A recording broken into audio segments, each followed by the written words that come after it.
là. Voilà. Là, il va moins inspirer. Là, comme ça.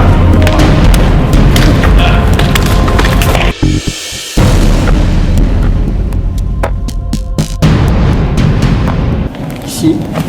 Voilà. Ça, c'est la grande distance. Après, dans la rue, c'est une distance beaucoup plus courte. Donc là, on ne pourra pas l'exploiter. Donc on va travailler différemment. Et plus vous vous rapprochez, plus il est efficace, plus il est violent. Maintenant, de loin, on va le rendre efficace par une variante en fait qui est liée à l'angle. Taper avec le haut du tibia, c'est la partie dure, jamais avec le bas. Donc souvent, quand on fait le low kick, on travaille horizontalement. C'est pas ce qu'il faut faire. Ce qu'il faut faire, c'est descendre pour en fait agir sur l'articulation et écraser, pour que la jambe elle fasse ça, qui ne suis pas en mesure d'absorber. Sauf qu'en combat, ça se voit. C'est téléphoné ça. Au lieu de faire un grand cercle, une parabole, je vais bouger ma hanche au dernier moment. Donc je vais viser la tête, moi j'adore faire ça. Et quand je suis là, voilà. Je suis là, et quand je suis là, voilà. Soit on travaille sur le TFL, là, qui est là. Soit on bosse ici. Là c'est du musculaire, là c'est de l'osseux. Soit vous voulez le déhancher, vous ne l'aimez vraiment pas, oui, vous avez beaucoup de pognon, c'est là. Soit vous voulez faire une punition, c'est là. En fait c'est très simple, vous allez monter votre genou très haut. Et l'idée c'est de lancer le tibia mort et de casser. Et après le deuxième qui est vraiment pas social, c'est on casse, on coupe. Pensez que vous avez une scie ici, ou une machette, ce que vous voulez. En fait le premier, voilà, c'est ça, ça va. Donc là, j'ai fait avec la partie basse. Maintenant, je vais juste poser. Là, il va moins aimer. Voilà. Déjà, on fait i, et là, on peut enchaîner. Celui-là, je suis ici, je m'embrouille. Je sais quoi le problème, machin, il y a un bout, on se tape, on se tient, et là, bouf, détente. Je vais taper et je vais trancher. Qu'est-ce qui se passe? Sous l'impact, il va se contracter. Derrière une contraction, il y a un relâchement. Toujours. C'est comme ça. Donc, et quand il va se relâcher, je vais rentrer en la viande. Voilà, voilà, très simple. Vous relâchez, vous tapez bien avec ça, que cette partie-là, pas ça. Il faut réduire la partie, hein, c'est mécanique, hein. Plus c'est réduit, plus ça fait mal. Et vous cherchez à toucher, donc je vais le faire voir sur moi, c'est plus simple. Ici, il y a un trou. Il y a un trou, ok? Vous visez dans le trou. Si vous prenez le biceps, triceps, ça passe pas. Ici, voilà, voilà. Et là, il n'y a rien. En disant si je fais... Là, ça part. Là, ça va envoyer que des rotations. Et là, la puissance, là, c'est plus la même. J'écrase le muscle sur le nerf. Et comme il y a un os derrière qui sort de butoir, il ne peut pas s'échapper. Donc, j'écrase tout. Voilà pourquoi ça peut laisser des séquelles, il faut faire attention. Du coup, il inspire. Là, il y a le foie. Si vous attaquez directement l'organe, vous ne l'aurez pas. Et le gunting, ça sert à ça.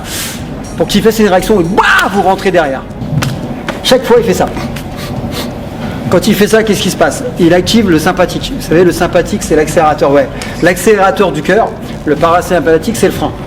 Quand par exemple vous avez échappé à un accident de voiture, vous avez pilé, vous ferez ça. Ou après quand vous sortez d'un examen, d'un entretien oral, ça s'est bien passé, vous faites putain c'est bien. Naturellement vous soufflez pour activer le parasympathique. Sur un ring, on est pratiquement toujours en sympathique. On se contracte parce qu'on sait qu'on va prendre des coups dans la gueule.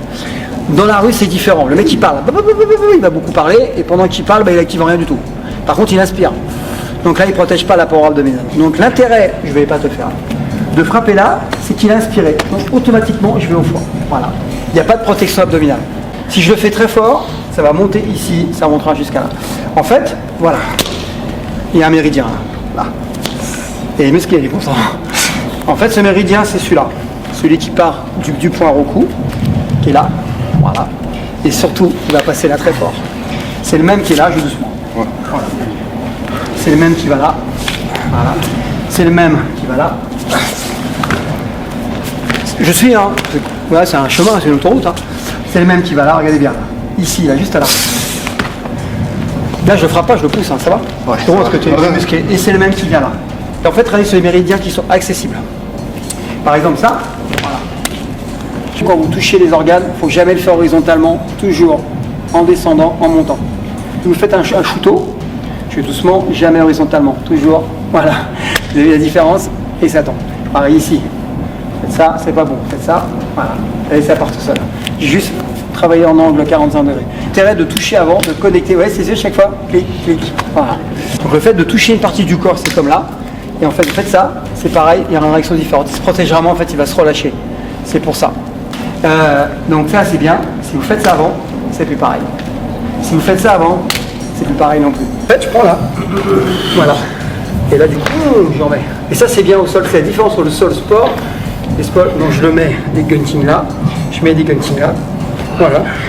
Pour le faire lâcher. Voilà, je lui bousille ses membres pour pouvoir passer ce que j'ai derrière. Allez, la douleur, on y va comme ça. C'est atroce.